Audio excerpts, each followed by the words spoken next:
I've always been highly energetic. So that was the trick. That was the problem.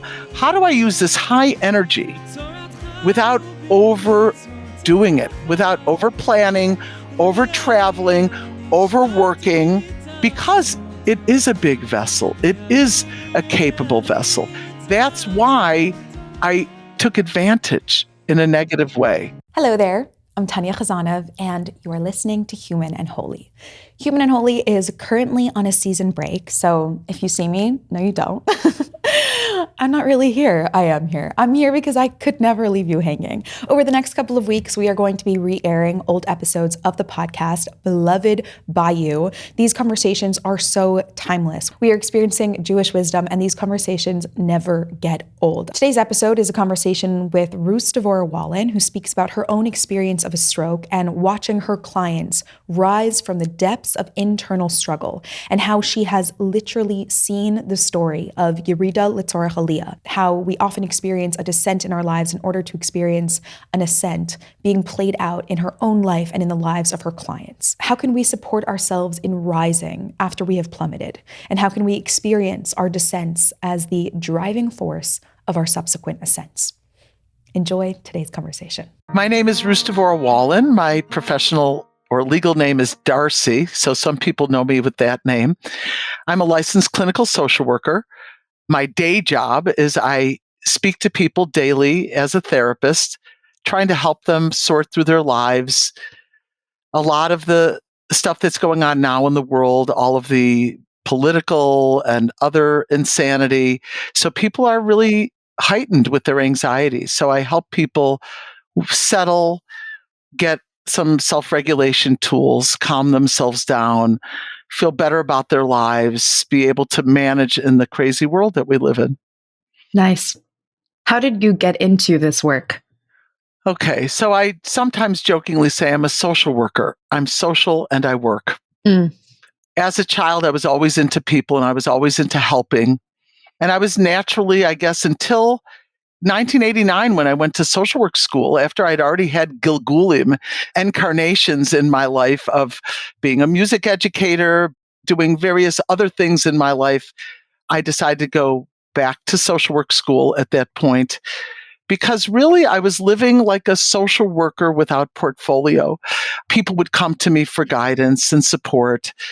They'd come and ask me to lead them, and people naturally came to me, and I felt that that was an automatic field for me to get involved in.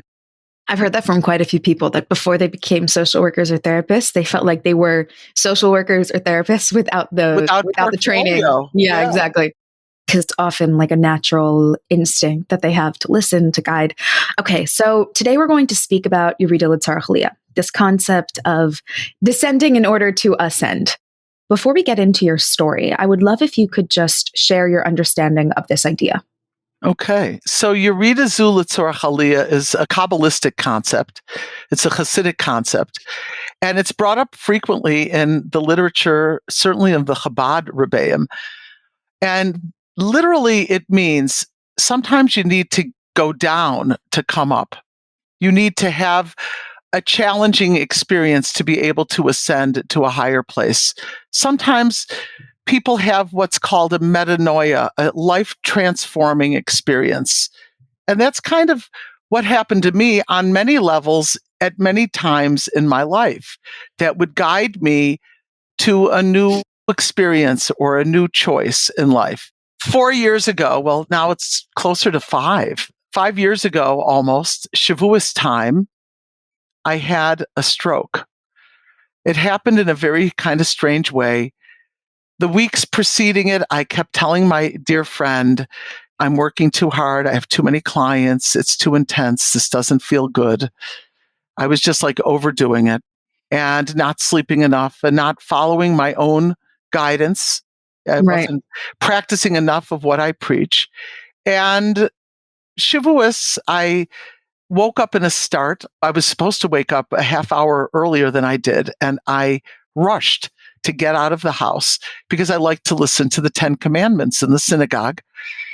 And I literally walked to shul and I listened to the Torah. And then when I was done with whatever prayers I said, I turned around and I came home and I started preparing for that dairy meal. We eat milchiks, we eat dairy, that lunch meal. And I started cutting up the vegetables and stuff. And the coffee that I did not get a chance to drink when I ran out of the house that morning, I put some ice in it, now made it into iced coffee. So now I'm sipping my coffee and a utensil gets stuck on my sleeve and I knock over the coffee, the iced coffee, and I see it falling off the counter, going down, ready to go into the dining room where the rug is, where I'm going to be serving 15 people in an hour or so. And I dove down. By the way, after a certain age, I won't say which age it is, don't dive down, okay? Go down slowly.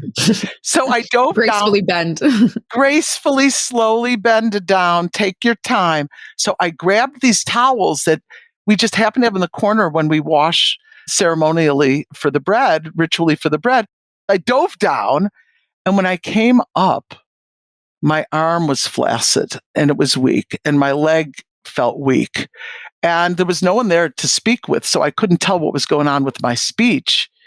And I said, oh, that's weird. Okay, well, you're left-handed anyway. Keep cutting the cucumber. But I couldn't even hold it on the counter. Wow. I said, okay, something just happened. I said to myself, did I have a stroke? Did I have heat stroke? Did I have sunstroke? What happened to me? So I said, you know what? You ran out of the house. You didn't eat. You didn't drink. Go get yourself. My favorite food is my go-to food, especially it's prepared before Yontif, is eggs, hard-boiled eggs. So I'm mashing some eggs. I put some salt on it, and I get a bottle of Poland Springs. And I start to say a bracha, and I realize that it's not really coming out right. So I said it as in a whisper. I took a bite, and eggs with salt should be no problem. I'm choking. I can't swallow it. I'm like, what's going on here? Uh-oh. So I take the water to wash it down, and the water is coming out of my mouth. And I said, okay, I had a stroke. Now you could say, what the heck is wrong with that lady? She said, okay, I had a stroke. Yeah, because I've been practicing my breathing and my meditating and bitachoning, and I'll share a little bit about that later, for a while. And I realized, okay, I'd better face this reality. I might have just had a stroke. The thing that did, as you might say in the American vernacular, freak me out a little bit was when I went to say the after blessing for that egg and water, whatever did get into me, and I couldn't speak. And at that point, immediately, this is maybe part of my chutzpah, my nerve, and part of bitachon. I said, God, you're not taking my voice. That's my vehicle. I teach with it. I sing with it. I talk with it. I do therapy with it. I train with it. No, you're not taking my voice. At this point now, all my friends are coming and my sister's arriving and people are flipping out. They stayed outside because I told you the weather was good. The few people who were inside to help me get myself together helped me. And I went into the ambulance. Anyway, we got to the hospital and all they needed to do was give this thing, oh my gosh, it's called TPA. I can't even pronounce what it stands for. In 10 minutes, it was over. But I knew I would be stuck having tests and being there for the whole holiday. So I kind of buckled myself up for the ride. Now, some of the things that I utilized that day to keep me calm, and then that night with the noisy neuro ICU, and then the next day knowing I'm not with my husband and family and religious people and the holidays passing, are things that I have been teaching and that I've been doing for years and years. Clearly not enough. I needed to get back in there. And literally those 48 hours, I used every tool in the book. I meditated. I hummed, I sang triumphant songs, I davened, I had bitachon, I did visualizations, guided imageries, just to be able to stay present because it's so noisy in these hospitals. The hospital's not a place to get well. And it turned my mind. I tell my clients, take a little key. Here, I'm sending you a key. Take this key and put it in your forehead and turn it and turn your mind. Flip it over to another perspective. And only when you're able to be quiet for a while and listen to your inner voice can you take those keys and turn them. And I turned a key and I said, oh my gosh, Hashem, thank you for this body. I don't ever want to assault it again. I don't ever want it to get into that situation again, God forbid. I need to really respect the precious body. And that revelation happened the first morning when I woke up and I said my morning blessings. There's a series of blessings that many religious Jews say upon awakening, and it goes through many different things. But the one that struck me, and I started crying during that blessing, was the Asher Yatzar blessing. That blessing talks about how God formed the human being and how he formed it with wisdom. And there are little vessels, and if they were open when they should be closed or closed when they should be open. And of course, that's exactly what happened with the stroke. Vessels that should have been open were closed. And that hit me so hard. I started crying in the midst of that blessing, almost with an attitude of, God, I'm not going to do that to you again. This is my vehicle. This is the gift that you gave me to be able to do all of the wonderful work that I do in the world. And I need to make sure that it's very precious. And that was the key that was turned, the Yerida zu l'tzorach Aliyah. I fell. My life was in jeopardy a day ago. I could have died yesterday. Now, like the Rebbe, the Lubavitcher Rebbe tells us and told us specifically after the passing of his wife, the Rebbitzin, Chaya Mushka, may she rest in peace. He said, V'hachai yitain el libo. Those who are living should take it to heart. They should take this very seriously. That's what I called myself. I was the living. I need to take it to heart. I could have been on the other side of the equation altogether. And so I had tremendous gratitude. As a matter of fact, over the last couple of years, I've written a few songs about how grateful I am to be alive and how fortunate. I have a song, I can't sing it here for many reasons, but I have a song about the stroke of good fortune. I call it, I want to thank you for this love and life. Nice. And so everything became brighter and louder and clearer. And the first bike ride I took with my husband, the sky was bluer, the trees were greener, the grass was greener, really. And I'm trying to keep that energetic approach, that kavana, that intention through my life, that every day it might be hard to remember to take supplements and to meditate and to breathe and to do this and to do that. But I've got to. It's my new mission. I mean, please God, in June, I'm turning 63, and I feel better than I did when I was 25. Wow. Literally, no joke. I'm at my college weight right now. It's like the incredible descent, that brush with death. Yes. Just allowed you to really see the preciousness of your life, to the preciousness of your body. I love how you said that you recognized then how precious your vessel was and how you had to care for it. So that awakening of like, oh my goodness, all of this could have been gone in a moment reminds you how you have the responsibility to care for it so that you could live this beautiful life. Absolutely. You said a brush with death. I've always been a risk taker. So I realized, stop it. Stop thinking that God is going to get you through this one. I was always like a wild kid in high school. That's how I got into the meditation stuff altogether in the first place. You used the word vessel. I don't even know if I said that. But in that song that I told you about, the last verse says, by caring for this vessel, my tool I can use best. It has more fuel to energize and care for all the rest. Gratitude is all I have for all you've given me. I want to thank you for this love and life. that you have gifted me. Beautiful. I want to thank you for this second life that you have granted me. And I really believe that. Can you sing it for us? Yeah? Kalisha Warning? What do you think? No, I'm not going to do that. But if people want it, I have a little recording. It's just a rough recording of it. They can request it of you, and you can send it individually to women. Okay. Okay. Afterwards, I'll get it to you. Okay. It is a fun song. It's kind of like a country western kind of folk song. Yeah, I love how you said that at the end. Thank you for this second life which you have granted me. I really believe it. You know, my friends look at me. I mean, between COVID and not seeing people for 2 years, when they've seen me, they're like, whoa. You know, some people haven't seen me in 5 years. That was before the stroke. And they're like, I'm half the man I used to be. Yeah, and you got like a new shot of life and wonder and love. Yes. You know what? But I've always been highly energetic. So that was the trick. That was the problem.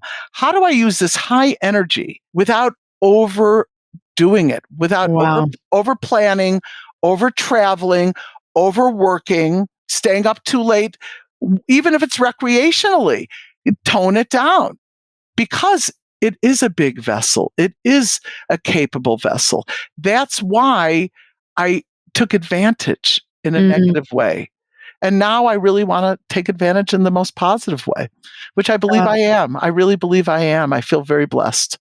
And you know what? It's affected a little bit of everything in my life. I think about things more deeply. I'm more grateful to Hashem and to my friends. And I hope I'm appreciative of my friends. If any of my friends is listening to this, let me know if I'm not appreciative enough of you. And I think my prayer, I don't do a lot of it. God knows we're good friends on many levels, but I'm not one of the biggest daveners, prayers.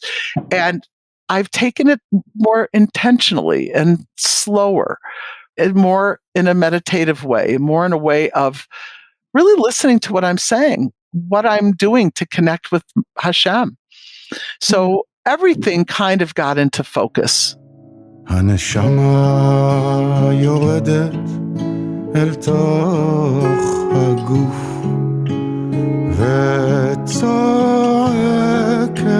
וואי וואי וצועקת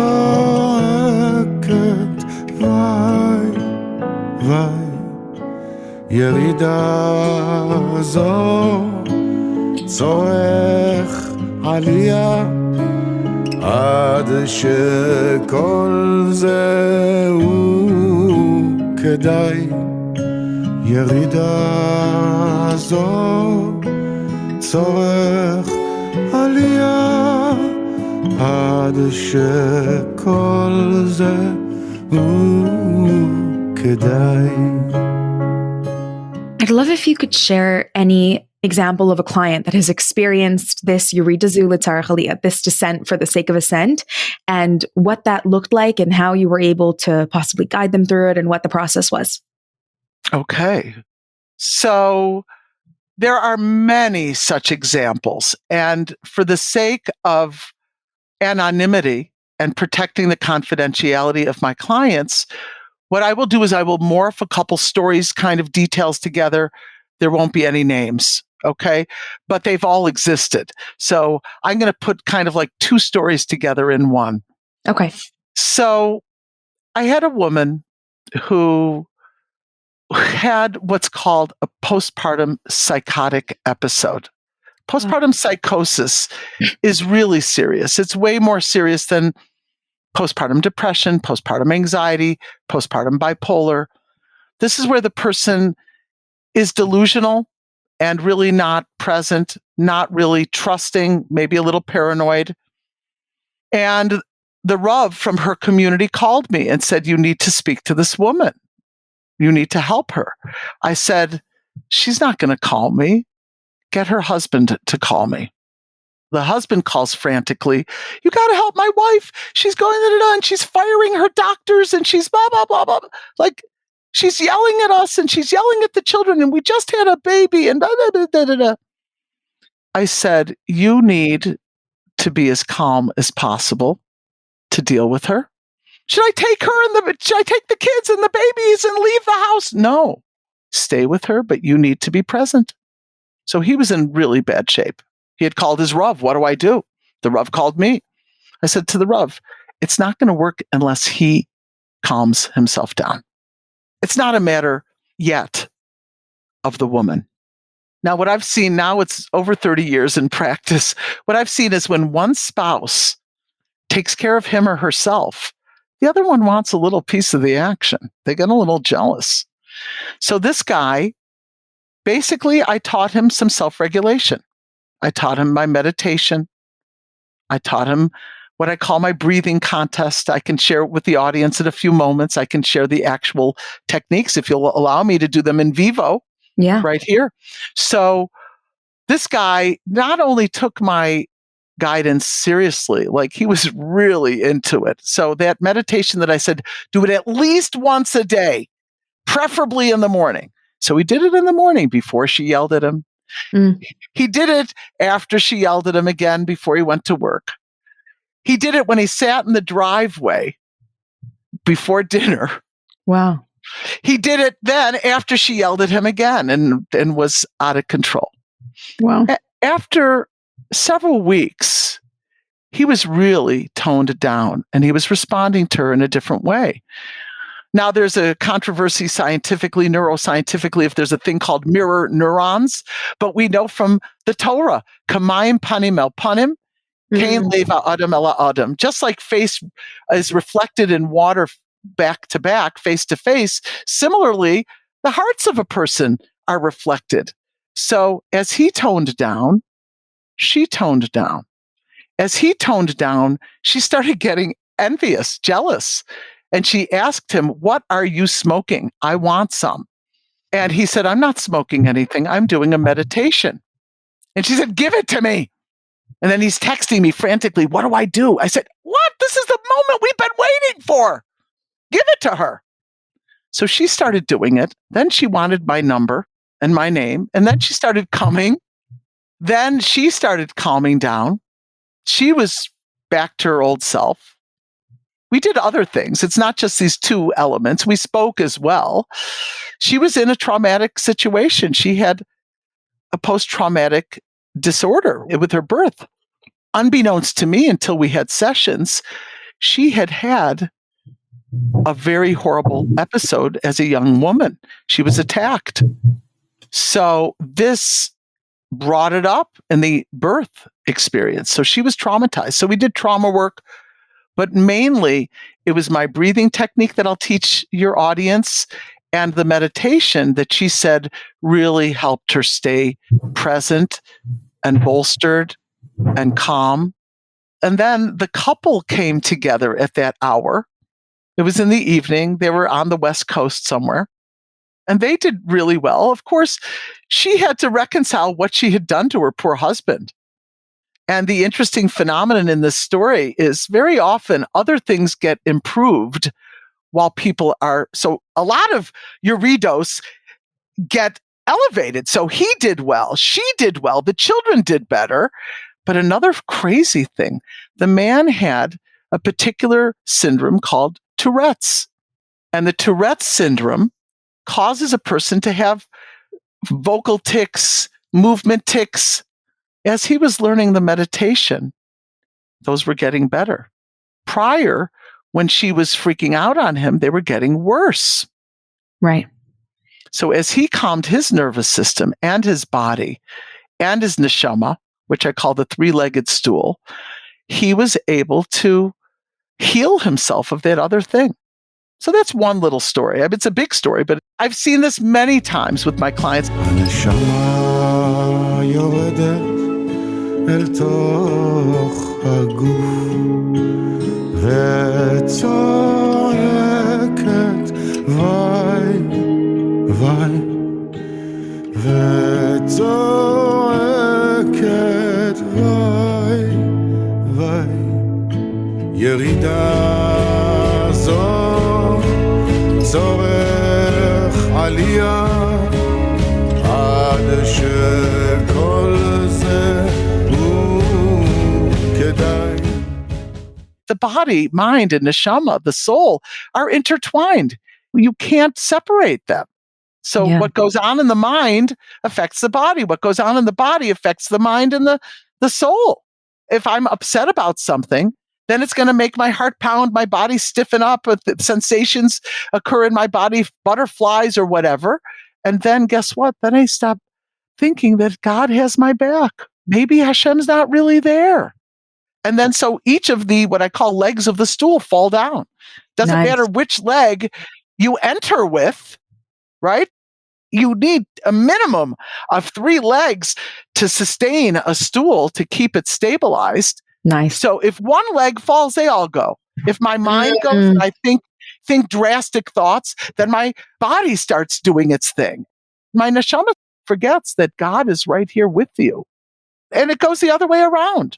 If a person has, let's say, some devastating spiritual crisis, so then, of course, they're feeling bad, and then they're thinking bad thoughts, and then their body gets affected. It gets dragged into it. Yeah. And like also in the positive direction, when you change one thing for the better, like you said, the meditation, then everything in your life shifts. There's no way to make a single change without shifting everything. So positive or negative. I love how, I love how you said that about the postpartum psychosis, that so much shifted when the husband reached out for help, and not only the things that were directly connected to why they came to you. So sometimes reaching that low place, though it feels so painful at the time, could be the biggest gift in just shifting everything. Exactly. I'll just share another little vignette about my own Yerida Devorah Aliyah. So about 15 years ago, my mother was very frail. May she rest in peace now, but at that point she was very frail. My father was weakening as well. They live in Buffalo, New York. And I lived in Crown Heights for about 30 years on and off. And I never really wanted to leave. Everything was there, my Torah classes, my social life, my practice, my therapy practice. From New York, because I love to teach and speak, I would go to different emissaries, shluchim around the world. And New York, it's an easy place to leave from, right? I mean, maybe not during COVID, but before the COVIDian era, New York was like the ideal place to live for the things that I wanted. As an observant Jew, Buffalo is not the center of Jewish learning and scholarship. So what ended up happening was we decided that we're going to come home. We got blessings from our rabbi and such. And we came to Buffalo, but I had to get rid of my practice, the packing and the unpacking. I came here to take care of my mother. She was not doing well. I had siblings also. My sister's also very responsible and helpful, but we shared the burden. And it wasn't really a burden. It was an honor to help my mother at the time, but I wasn't filling my own cup. I wasn't doing the shlichus. I couldn't travel. Besides the fact that it's hard to leave from Buffalo, right? You got to take a couple planes to get anywhere decent. But either way, I was busy with that. I didn't want to pick up and leave. So I missed my shlichus, my traveling for the shluchim. I missed my practice. I was developing it one client at a time, and I was afraid to develop it much because I didn't know when I'd be on call. I didn't have my friends. I didn't have my shiurim. Kosher food is a pain here to acquire, especially if you're a foodie and you like good food. No restaurants here. So the whole thing, the friendships and everything, it was really heavy. It's not a confession. I'm going to say outright in front of the whole audience that I had what's called a situational depression. I could diagnose myself. I knew I was depressed. I'm licensed in New York to diagnose myself. And here you were in Buffalo, so that's in New York. Exactly. I was permitted. Yeah. And lo and behold, I was stuck. And you'll think it's crazy, but whenever I've had anything, I try to identify with my clients in whatever subtle way. And I said to myself, wow, you really need to appreciate how hard it is for your clients to get out of that pit. So depression is very different from anxiety. It's the opposite energy. So anxiety is high energy. It's too intense. depression is a very deep, low energy. So there may be opposite ends of the spectrum, depending on how intense the anxiety or the depression is. But depression, I'll tell you, any day I would rather work with an anxiety-ridden client than a depressed one, because it's really hard to get them up. And one day, while I was in this little situational depression, my husband says to me, "You want to take a bike ride?" And I said, "No, I'm not in the mood." And I said, "What? You said that?" Not to him. I said that to myself. "You said that? Get off of the couch, go get your helmet and your riding skirt and sneakers and get on the bike." I mean, you tell this to your clients. How dare you not follow your own instruction? So I did that, and I got on the bike, and it was a nice spring day. And do you think for a moment, Tanya, I said, "Oh man, I wish I were moping on the couch." No. Man, I really wish I were moping. No, Right. not for a split second. What happened was everything turned. So what you're talking about is really potent. Sometimes it's just one step. Yes. Take that key, right? All you may need to do is turn it one crank. It may not need to go all the way to the other end. It may not need to be a 180. Let's take 1 degree. Let's take Nice. two degrees of growth. So what I did at that moment, I said, okay, this is a klal. This is a general rule. And I created a caveat. And the caveat goes like this. And my clients who are stuck in the pits know the caveat. It goes like this. It's not the motivation that gets you moving. It's the moving that gets you motivated. Oh, that's so good. All you need to do is take that first step that you're talking about. Wow. Right? And the Rambam teaches it. The Torah knew this forever.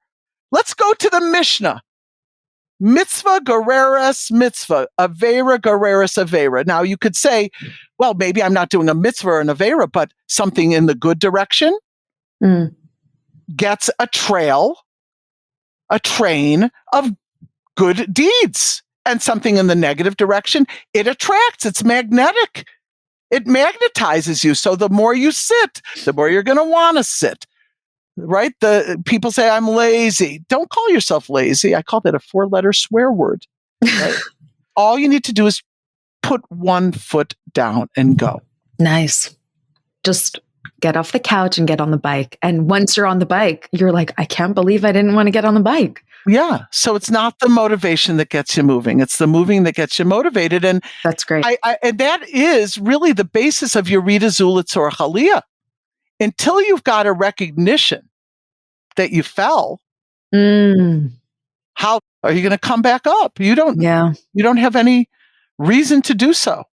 That's such a good point. Like, I know a personal example with my phone is that I have to have crossed the boundary of how long I want to spend on my phone to the point that I really don't feel good. I got sick from it. I hurt myself in it. In order to be like, wow, I failed.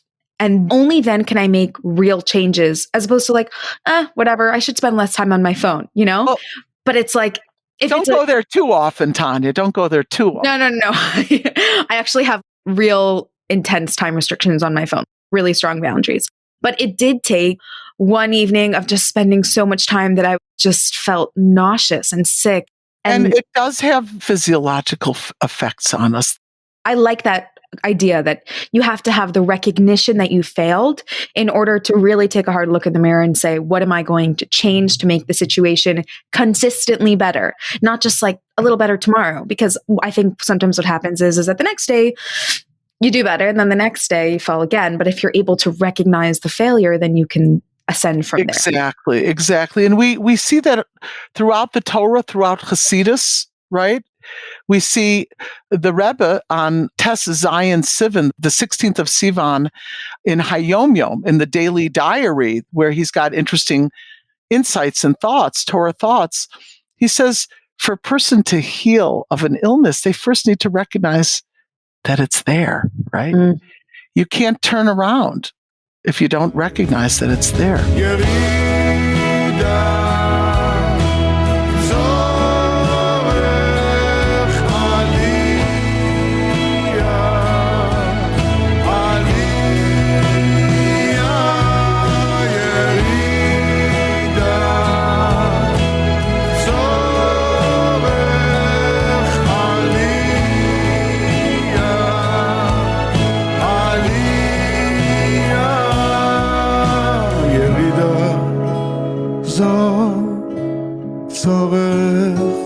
Aliyah.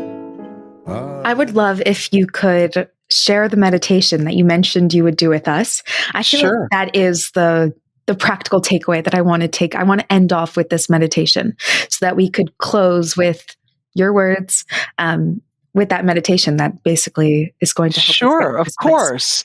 What I'd like to do is do a quick reiteration of the three-legged stool. And that's really the whole package. So we said the holistic approach is mind, body, and soul. Even though I go to courses at Harvard that are called mind-body medicine, they talk about the soul. They help you understand that if you ignore that, it affects your health and well-being.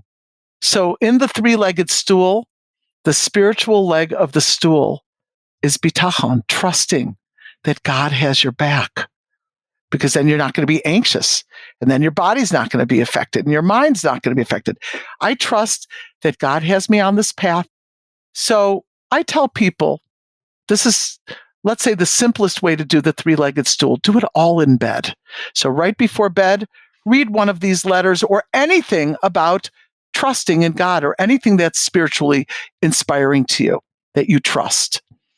Then, after whatever you do, a lot of your audience probably says Shema and does some little religious stuff. But whatever you do your PJs, you do your supplements, you do your whatever, the turning out the lights and everything. After the Shema, at the very end, when you're about to fall asleep, then we do the thing for the body, to relax the body, to ease it into sleep mode. So the neshama, the soul, is being bathed in what I call a calm balm. So emotionally and spiritually and feelings-wise, you're able to approach sleep in a more relaxed way. Then, at the end of your preparations, the breathing contest, I call it, is done where you breathe in through the nose and then out through a very small stream of air. And then start developing a pattern and see if you can lengthen the exhale longer. So let's say you count 3 in and then blow out 4 out. So that is the breathing contest where you do a little bit less on the inhale than the exhale. So here's a general rule for your audience. Relaxation of the body can be found in the exhale. The longer you exhale, the more relaxed the body becomes. So you're having a contest with yourself every night. So tonight I could do 3 and 4. I'll remember that. Maybe tomorrow I could do 3 and 5, 3 and 6. Oh, that's getting a little hard. Maybe I could do 4, breathe in another second to get more out.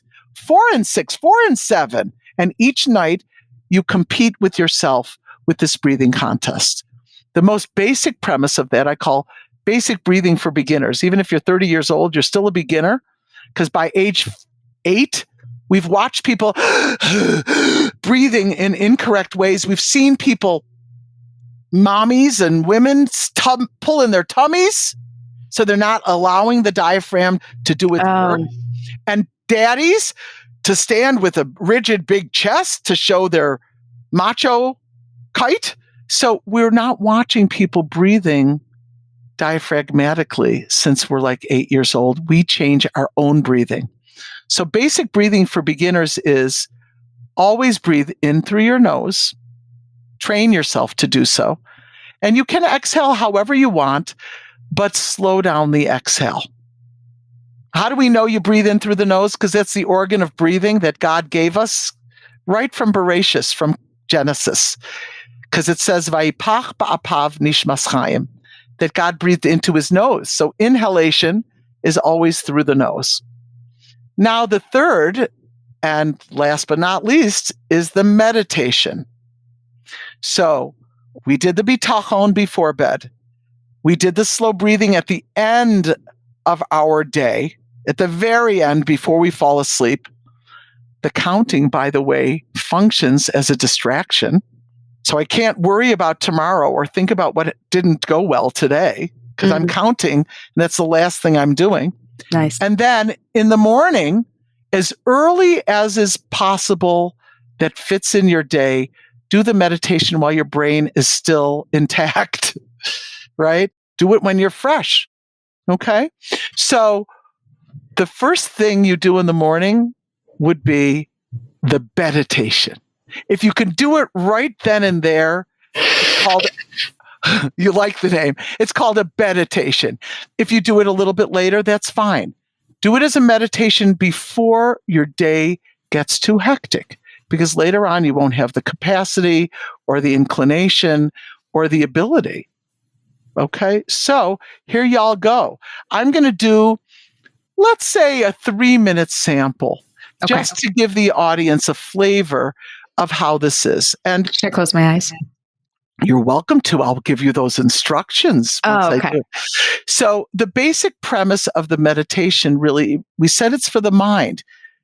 So we soothed the neshama, we relaxed and calmed the body. Now what we want to do is settle the mind. We're not trying to get everything out of the mind. We're not trying to blank out the mind and empty the mind. What we want to do is for it to settle, to become the chooser of where our thoughts go. So in the meditation, I'm going to say, you're going to focus on your breath and its sensations. And your mind's going to wander, because that's what minds do. Just bring your attention back. So you become the chooser of where your mind goes in this exercise. Okay. So if you're willing, close your eyes and start paying attention to your breathing. It can be anything to do with your breath. So, for instance, you may start noticing, whether you're breathing through your nose or mouth, that as you inhale, the air's been cooled. And then when you breathe out and exhale, the air is warmed by your body. Just notice that phenomenon. Maybe you'll also begin to notice that as you inhale, your chest or tummy expand. And then when you exhale, it contracts. Just notice. Thoughts will come and go, and that's okay. Just once you're aware, bring your attention back to your breathing and its sensations. And come back to your breath.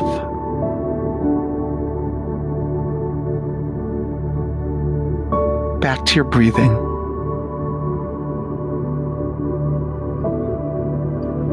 Thoughts may come and go, and that's okay, because the nature of the mind is to think thoughts.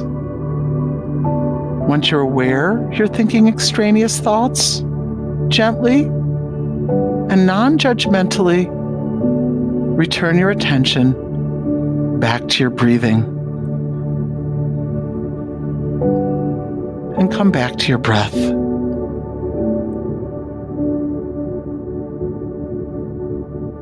Back to your breath.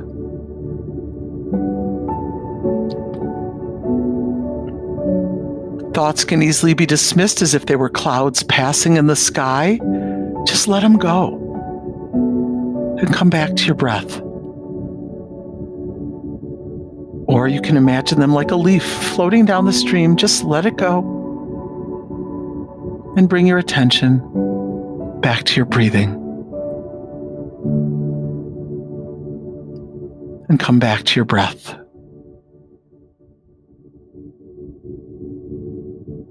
Back to your breath.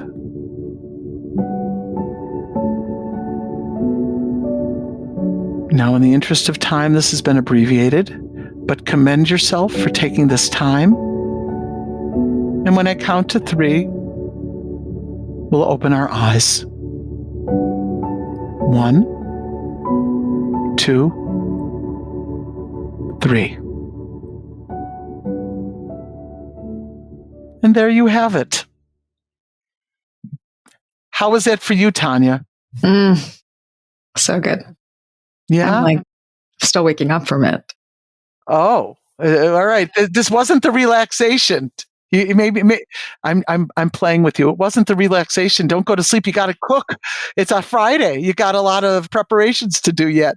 No, I wasn't napping. I felt like I was exercising, which is interesting. That's exactly what it should be like, because the returning to the breath is not easy necessarily, especially when there are extraneous sounds and noises, right? And there are things going on in our environment. Maybe you're smelling the wafting of chicken soup from your kitchen and can't wait to taste it. Don't want to get flashik now. I'm going for my coffee soon. But the wandering of the mind is natural, and that's the default mode, and it's supposed to do that.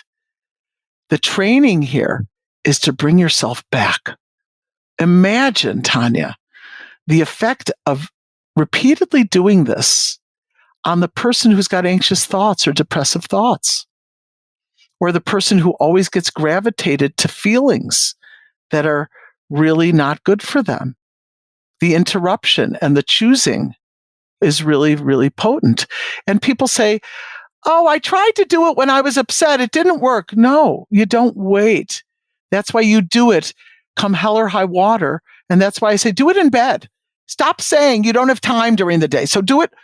The bitachon, the relaxed breathing, and the meditation, do it. Be done with it.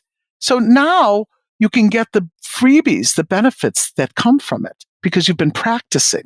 Oh, nice. You can access it during the day. You access it when you need it. So when I said back to breath to myself many times, I could say, wait a second, back to that task. Get off of YouTube. Get off of Instagram. It's not good. It's blowing my day. And you've got the willpower then. Imagine a person playing scales in a practice room. She's going to play Mozart. He's going to play Mozart on stage. So someone comes into his practice room and he's going, and it doesn't sound very musical. And a guy comes in and says, you're going out there to play Mozart? It doesn't sound like music. He says, no, you don't understand. As I do this, I'm practicing moving my fingers over the keys so that when I do it out there on stage, it's flawless.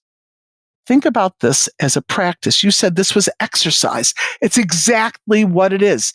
Each time I come back to my breath, I'm flexing a mental muscle. It's not really a muscle, but it's flexing it. If I'm always off the breath or I'm always on the breath, I'm not doing the work.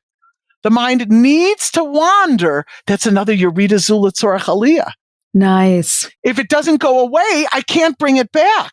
It felt like holding a plank. That's how I felt. It is. It's not easy. So when people say, it didn't relax me, it's not meant to relax. That's why I was joking before. It's not meant to relax. It's meant to make us alert. It's meant to train us in focus, to be the chooser.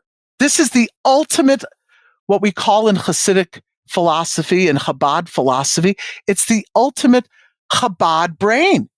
Moach, intellect, that has the capacity to shalit, to lead the heart and the feelings and the body. So there you have it, the three-legged stool. All right. Thank you so much. You're so beautiful. Welcome. Really, really helpful information. And I think I'm going to utilize that today. Wonderful. We have a Friday ahead of us. All right, Tanya. So nice to meet you. Thank you for the honor of being on your famous podcast. I've heard about it from clients. I've heard about it from friends. As a matter of fact, I've got clients because of your podcast, because of that famous interview you did with Razel Deitch, who was very, very open and said she came to me and learned these tools. So God bless you and the work that you're doing with your podcast. People should come close to the Tanya, come close to Hasidic philosophy, come close to living lives that are full and happy and healthy and holy. Amen. Thank you so much. When one thing shifts in our lives, the entire story rearranges itself. Often, what seems like the deepest descent is really just a preparation for a greater story to emerge. A woman experiences postpartum psychosis. Only one thing shifts. Her husband learns tools to stay regulated. And then the entire story changes. She seeks help. Her trauma rises to the surface. His Tourette's begin to calm down. It's not a story of magic. It's a story of movement. After years of overwork and unhealthy habits, Rus Devorah experiences a stroke on the holy day of Shavuos. She briefly loses the health she had always known. The entire story changes. With renewed gratitude and self-awareness, she begins to shift the way she cares for her soul's vessel. She says that her entire life changed. And you can hear, this is not a story of magic. It's a story of movement. Where are you experiencing this descent in your life? It doesn't have to be a stroke or postpartum psychosis, though it can be and it might. But do you feel stuck in any way, in a low and narrow place? It could be too much time on your phone. It could be a friendship disintegrating before your eyes. It could be an internal battle of self-worth.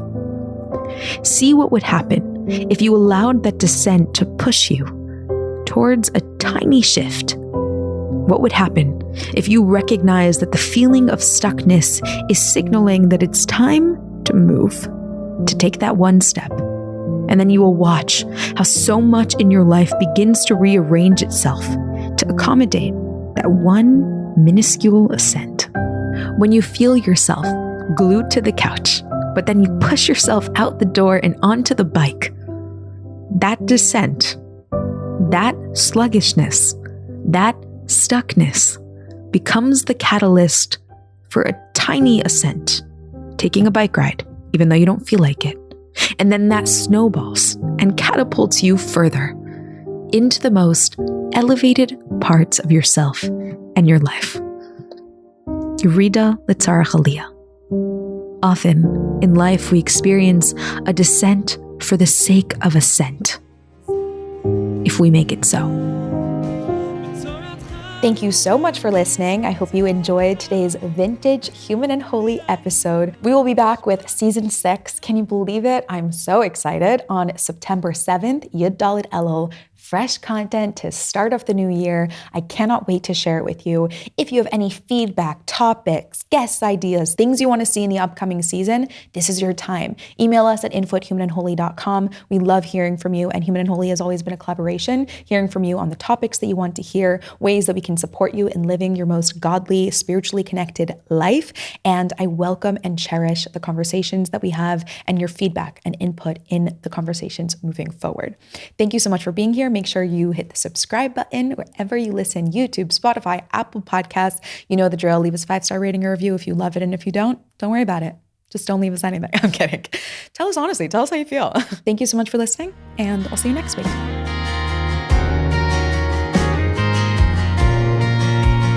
אלוקיי זכיננה בתורתך ובמצוותיך לחבר את נשמתי תמיד אליך לחבר תמיד אליך